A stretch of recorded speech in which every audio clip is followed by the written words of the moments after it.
As the video and the photos in this post show, a Russian pilot managed to safely land his Sukhoi Su-25, NATO reporting name, Frogfoot, attack aircraft to the base after being hit by a Ukrainian MANPADS.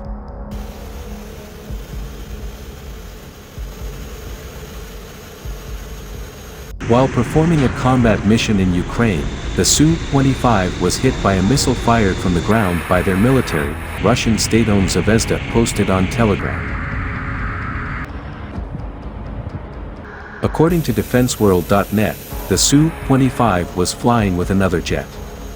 The pilot of the damaged aircraft turned off the affected engine.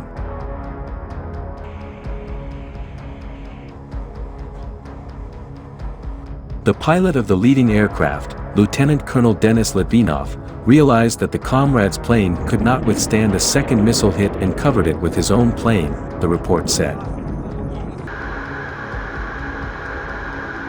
During the landing approach, the pilot of the damaged Su-25 reported a failure of the control systems and performed a landing on the commands of Litvinov.